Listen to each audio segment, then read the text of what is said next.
What's up, America? Brylin Hollyhand here, about 30,000 feet up. We are on the way to Arkansas. So everybody in line at the University of Arkansas to kick off my 10-stop campus tour. We are coming to you right here, right now. Stay in line. We have gotten a third room as we have sold out this campus stop 3 times. But we are coming to you. We will fit you in. Students will get priority, but we will make it happen. I cannot be more excited. We are back. We are on the road. We're coming to you one conversation at a time. If you're not at the University of Arkansas, we're coming to a campus near you soon, so check out my tour dates. We'll see you super soon. Honestly, what could be more relatable than a 19-year-old flying in a private jet? Doesn't that just resonate with you on like a fundamental level? Uh, don't you just intuitively relate to this kid? Don't you just vibe with him? You know, you trust he has your back. Well, ladies and gentlemen, let me introduce you to Brylin Hollyhand. We are witnessing the unstoppable rise of young Brylin Hollyhand in the wake of the Charlie Kirk assassination. Someone's got to fill his shoes, and apparently, right here, it's Brylin, the realest and most relatable, politically active 19-year-old that you've ever seen. But before we get into this topic, it is I, your humble guide, Red Channels, asking you to leave a like, share the video, subscribe if you haven't already, leave a comment, positive comment, vicious hate comment, leave a comment. Sub to me on Patreon if you haven't already, if you want to monetarily support this channel. And without further ado, let's get into it. So, not only does Brylin Hollyhand have the same name as a hobbit and a female hobbit at that, he's basically this trust fund kid who was very clearly astroturfed into the position he's clearly in. He has no organic appeal. He has this fake persona, and he's parroting these boomer tier talking points, which are an anesthetic, ultimately out of step with the core issues of the GOP's base at the moment, but subtle enough to potentially misdirect the masses.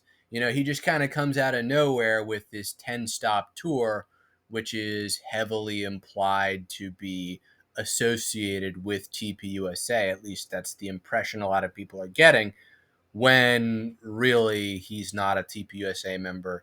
He's not actually Charlie Kirk's successor in any meaningful sense, but he's very obviously trying to fill that space. Thank you so much for having me. I am so honored to be here, and I'm so excited to officially kick off our one conversation at a time tour on your beautiful campus. When we planned this all out, I wanted this to be the first stop. I wanted to be here. I wanted to be with you, and this worked out perfectly. And it looks like we've got a full room, so I think we chose pretty wisely. So it's genuinely an honor. And I want to say thank you to each and every one of you before we get started, because I'm a freshman at Auburn. I understand the strains in your time commitment. I understand all of the insane things that you could be doing tonight. You've got homework. There's probably some parties going on campus. You got to get ready for the weekend and whoever y'all play on Saturday. But genuinely, you took the time to be here. So thank you, thank you, thank you. From the bottom of my heart, if you don't hear anything else tonight, thank you for being here. Thank you for kicking off this tour with me. It is an honor to share this experience with you. The main and most obvious criticism of Brylin is how forced and inorganic his persona seems, how he's basically sort of sprouted up out of nowhere when he had no real following before all of this, and is now being promoted by just basically having his stuff boosted everywhere. After Kirk's passing, the right needs a young man interested in politics as a sort of national youth leader.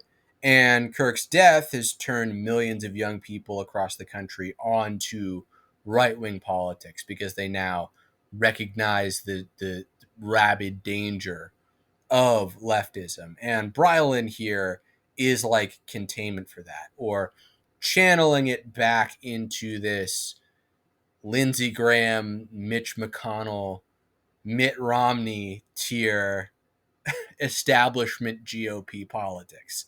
Um, I think in a lot of ways the writing is already on the wall. Brylin will not be effective in his role because whoever this future youth leader would be, who this person or people are who will come to fill Charlie Kirk's shoes, uh, in this cultural space, they're going to get increasingly grittier and more disaffected for social, financial, and cultural reasons. And part of this is just because of the mass sexual failure of Western men, caused in part by the distorted dating market due to apps like Tinder, as well as dwindling economic prospects. These things mean that future male leaders that even your least politically engaged Gen Z or Gen Alpha man finds relatable will come across as darker and more abrasive than Brylin is. If you remember right back at the beginning of the video, the first clip, he's riding around in a private jet. How is that relatable to people? I mean, the only way you can like pull off riding around in a private jet and having a following is like going in people's faces. Oh, look at you! You know, being the sort of Andrew Tate figure. Oh, I have fu money. Don't you want to be this? And then some people will obviously say, yes, I want to be this, and you'll gain a following that way. Brylin is riding around in this private jet like casually. He's doing it in a way that's like a little bit too understated, but then it's also still so obviously showy that he's not relatable. He's so clearly elite and detached from the culture. He doesn't provide this aspirational model of what a young man could be. And as elite white America becomes more liberal and consequently shrivels and dies, the right generally will want someone who is a commanding and confident figure, but then also relates to them in their struggle. And it's hard to pull that off if you're apparently a trust fund baby. This is how the class politics of populism will play out, in my opinion. And this is ultimately why Brylin will be ineffective. I mean, just look at this old tweet from Brylin. I'm 15 years old and I founded the Truth Gazette when I was 11 to fight fake news. Who on earth founds a newspaper at 11? What grade level would you even be writing at? 11-year-olds don't even do algebra. What fake news could he have meaningfully been combating? Someone was clearly preparing this kid so it looked like he had a resume, even if it totally doesn't make any sense when you think about it for more than 5 seconds. Generally speaking, young people aren't interested in politics because they literally don't have the life experience to have strong opinions on issues. And they're pretty impressionable too, and anything they say usually doesn't go very far beyond obvious cultural programming from their environment, whether it's from their family or community or social media. There are people, relatively rare but they exist, who identify politics with power and status and are socially competent enough to begin acting this way, like an authority figure, decades before other people would normally get involved in politics. And I've met people like this in college Republicans groups. They're on some Patrick Bateman stuff, but that's literally who they are without a lot of prompting from their parents. And Brylin is obviously not even that. Even these people are not starting newspapers at 11. It makes absolutely no sense. It does not bear up to scrutiny whatsoever. I was precociously interested in politics as a kid, but I think if you talk to me long enough, it becomes pretty obvious that I had a, dare I say, autistic fixation on topics like history, religion, culture, power, etc. And, I just followed my interests, and this is where I ended up. And I'm really not trying to be a player hater here, but I'm just saying, by contrast, I think it's clear how anyone could see that Brylan's persona is fake and a complete construct. And also, his dad is apparently a real estate mogul who is super into building Section 8 housing. Not that great when you think about it. Well, we don't have to live like this, Kevin, is what I want to be really clear. It was just a few weeks ago that horrible shooting happened at the church in Minneapolis. It was 2 weeks ago that the horrible stabbing happened in the light rail train in North Carolina. And now we have Charlie Kirk being assassinated. We don't have to accept political violence. We don't have to live in a country where this is normal. We can love each other. We can actually have conversations with each other. What we have to do is make America talk again. We have to be having civil discourse, champion on college campuses, just like Charlie did, by actually having a free exchange of ideas. You didn't see the right, after Charlie's assassination, go and burn down Wendy's and loot CVS's. We actually started talking to each other more. We got down on our knees and prayed. That is how we save this country going forward, Kevin, not the way of the left with more violence. I'm so glad you said that, because the contrast, Emily, could not be more stark. And it's such an important message to get out to Gen Z, because you're not just the next generation of leaders. We have to connect with them and let them know that you don't have to silence people you disagree with. They can have their opinion. You can have yours. I'm so tired of these centrist talking points, this centrist garbage. You can't have open dialogue. You can't win these people over with conversations because they are rabid. There's a section to the left that's like the sort of moderate center left that maybe you could hope to do that with. But then the actual violent people, or the people who are rejoicing in leftist violence, which is a lot of them, by the way, you can't win over with discourse. What's going to put them back in their place, what's going to make them realize that they can't treat the rest of the country this way, is losses for them, is harsh political losses. I'm not even kidding you. We're probably going to have to win in 2028 and 2032. Like, this might be like 2 or 3 more presidencies before these people actually say, hey, maybe we need a change of course.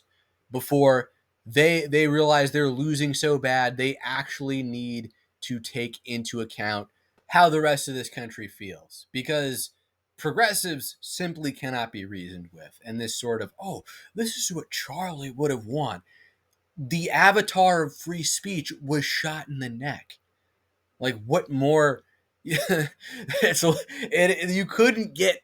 This is the most literal death of discourse you could see. You that could be manifested in physical reality. And these are Brylin's talking points. His campus tour is going to change everything. Oh my gosh.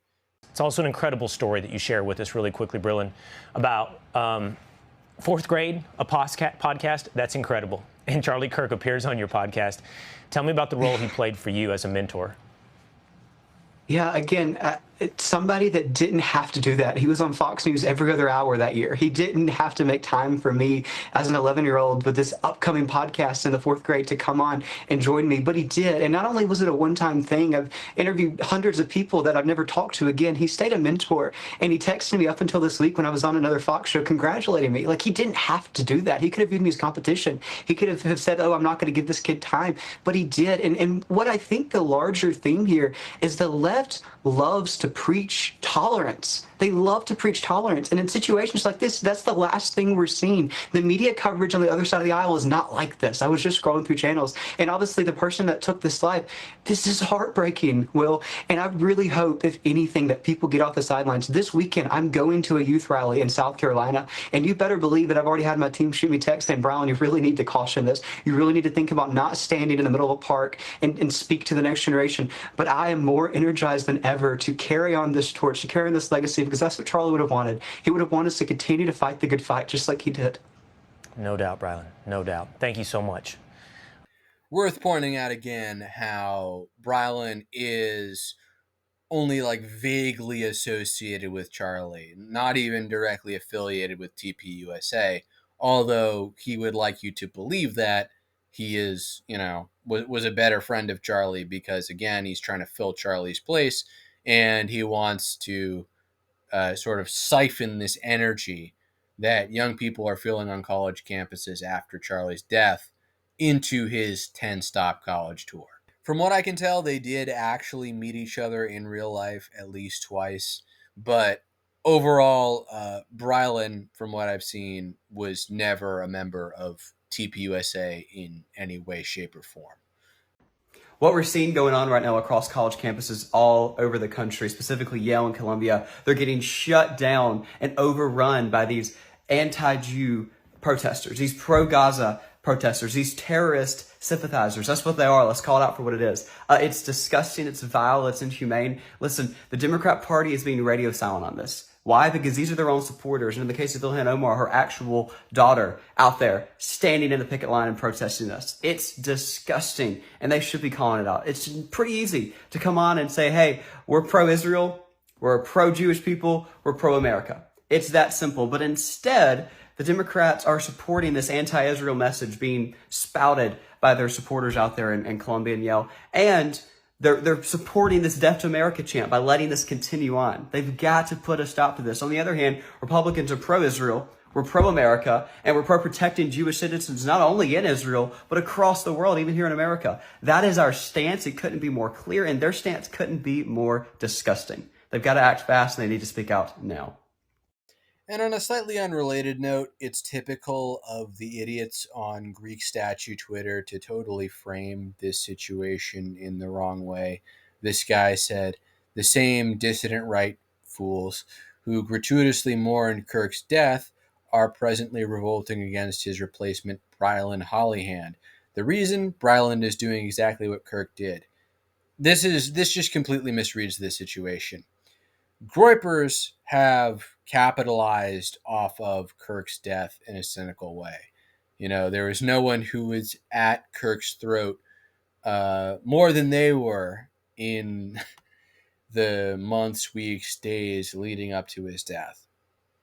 Everyone else understood that Kirk's death was a symbolic attack on the right and the value of discourse in this country generally, and intuitively and correctly understood Brylin as an obviously faker version, quote unquote, if you can even call him a version, of Kirk, and a step backward. And no, it's not gratuitous to be disturbed by the fact that there was the first high-profile political assassination that America has had in decades. It's not gratuitous. While Kirk and Brylin are both Zionists, it was obvious that Kirk was headed in an interesting and unusual direction in the months before his death. And they're simply not the same quality of man, clearly. You know, Kirk, even though he was independently wealthy, I believe, before he started TPUSA, still built the organization up from the ground. Brylin is much more clearly a puppet and construct, probably of his parents or other figures. You're right. He is not self-made in the same way that Charlie was. Greek statue Twitter, as usual, acting like a bunch of scumbags. Anyway, that's it for this video. I am curious to hear your thoughts. Do you think that Brylin has a political future? Leave a comment in the comment section below. Why or why not? How are things going to play out? How are things going to go? And Red Channels will catch you in the next one.